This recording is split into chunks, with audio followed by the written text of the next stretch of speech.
Hello, everybody. I feel like I'm having a roundup today. Hello, everybody. Welcome. This is Elaine Bartlett, your somewhat reluctant mystic, the one who is, just like you, a wanderer and a wanderer. And speaking of wandering, have you not noticed you or those you love or those you don't love so much seem to be wandering around kind of like chickens with their heads cut off? And you're wandering and then wonder, where are you? Who am I? Where am I going? What day is it? And Alfie, what is it all about? So today, together, because this is a show for you, let's figure out, who are we? Who is the Alfie in us? And where are we going? And what the heck is up? What's happening? I do so sincerely invite you to phone in today. 321-806-3159. 321-806-3159. And if you're too shy, don't hesitate to send me an email. And the email would go to purpleportal777@gmail.com. So once again, it's the color purple, portal, and then the numbers 777@gmail.com. There is a lot happening today. Holy Mackinac. I don't know if you're feeling it or whether you've become just too anesthetized or you've been partying too much and there's one too many martini or whatever else you're indulging in, so you've become oblivious to it all. But there is a magnificent full moon, and it's been evident, at least in South Florida, as it was approaching even last night. But you could look up and see just the slightest sliver still missing. Tonight, though, it is a full moon. So who is this full moon affecting full on? And this is why some of you have been ordering from me your birth charts, even just a printout of it, so you could see what I'm referring to and know a little bit more about yourself. You are the most important person in your universe. It would be awfully lovely if you accepted that, appreciated it, and knew more about the you that you are. So this particular full moon, it's in the sign of Gemini. And the full moon always means it's opposite the sun sign of which we're in. So we're under the sign of Sagittarius. So the full moon's going to be opposite that in Gemini. So who is this going to be affecting full on, headlights blaring? Sagittarius is in Gemini. And then there are two signs that form squares to both of those, to both Gemini and the Sag energy. And those two signs would be Pisces and Virgo. So they also are caught in the headlights of this full moon. Now, because it's in Gemini, wisdom would simply say, well, what does Gemini mean? What's that all about? Well, Gemini has to do with everyday thinking. You're what they call just consciousness, normal consciousness, not higher consciousness, not total awareness into the presence, just hello, your alertness kind of thing. Your ability to communicate, your ability to write a short story or write a letter. Probably not many people on the planet write letters anymore. I still do. I love to get a letter and I love to send a letter. But that's because I'm Pisces and it squares all this stuff. So at this cycle, I actually send out many, many letters, which I've been doing now for several days under the frequency of this full moon. And the letters that I send out at this time are cleverly disguised as messages from the angel kingdom. And it's a little stressful because the moon, as it's gaining fullness, there's too much water, and the water is stress. So you have now the opportunity to communicate or miscommunicate. You have the opportunity for clear thinking, or to actually imagine you're a total fuzzball, and it can go back and forth. 1 minute you can have great clarity, and the next minute you are totally fuzzed out. I'd rather think of you fuzzed out than buzzed out, but be that as it may, do your thing. And also the Gemini energy, it has to do with siblings. So you may hear from siblings that you haven't heard from since the last holiday season. It's a very easy time to quarrel with siblings right now. It's a very easy time to, as you're even using your computer, to write something and see that you spelled the word THE as HTE.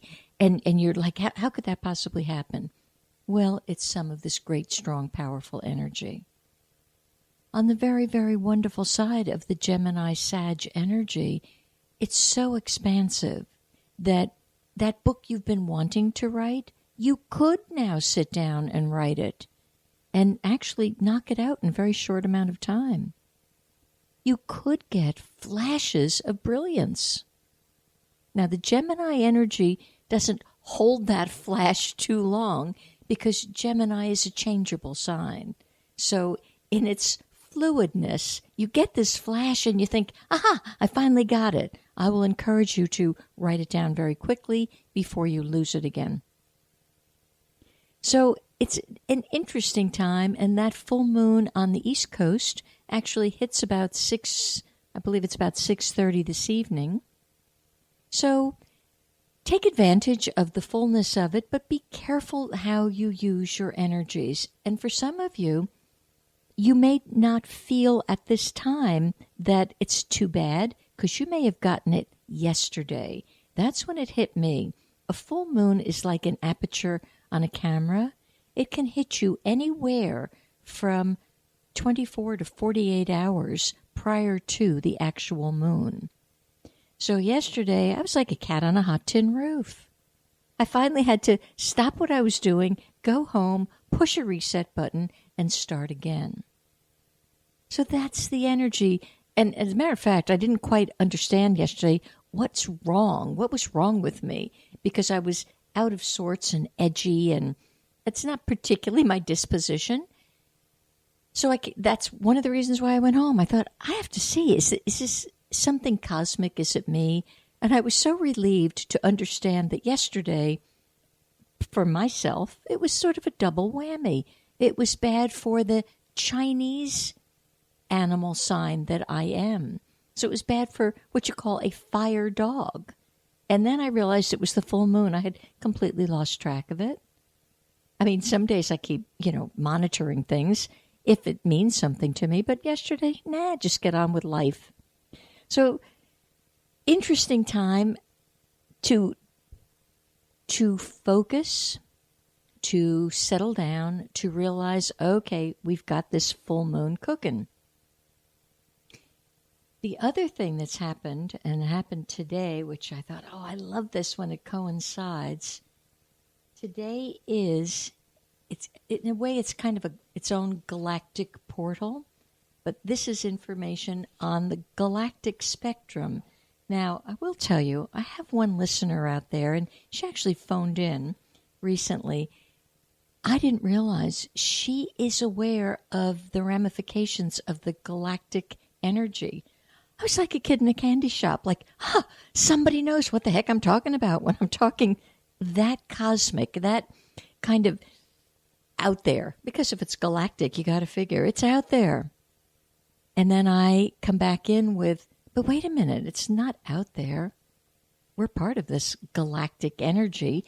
How can I use it?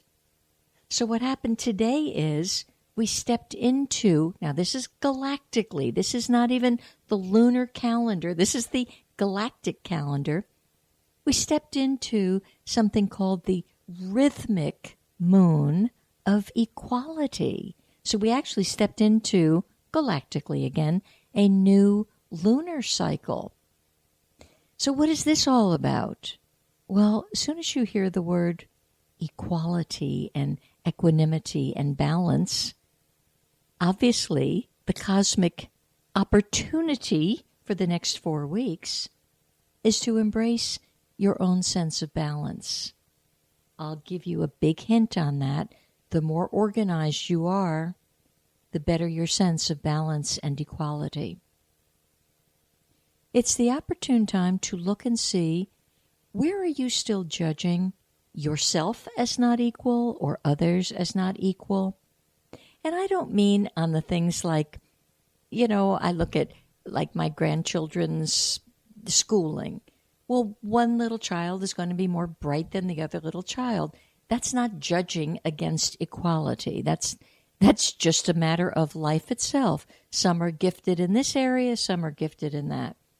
But the equality it involves forgiveness. To really get back to your point of balance again, it involves you dropping away any sense of judgment that they're better than or worse than, not because they're a better artist or pianist or student or anything else you could conjure up, but we carry these subtle distinctions and these subtle inequalities, and it throws you out of balance, quite frankly. So this is a 4-week window galactically to look at your whole sense of rhythm. There's a wonderful quote in some of the galactic information about this particular month. When you give your light to the light of the world, you make a connection of light to light that helps the world in its process of dynamic change. And this dear world is going through such a change. We mere mortals grumble and moan and groan because many of us have been so aware of this change for so long, and some have just been bowled over completely by it. But when you really stop and think of it, the world, Mama Earth, she is going through her own process of dynamic change. Think about what this dear, beautiful feminine energy has had to learn to change according to. She's had to learn to change with the fact that streets are paved and they can't breathe anymore. She's had to deal with skyscrapers and the fact that people's feet can't touch the earth anymore. She's had to learn to deal with underground drilling. She's had to see her waters polluted and her family in the waters of fish and whatever else lives in there. I suspect there are some mermaids. But she's had to learn to see that family desecrated and destroyed. She's had to learn to deal with fracking and impurities of every kind being pumped into the air, into the water. So she's really had to step up to the plate regarding change. So I have great empathy for that whole spectrum of energy. And we really have to be careful, because without the feminine energy, you're doomed.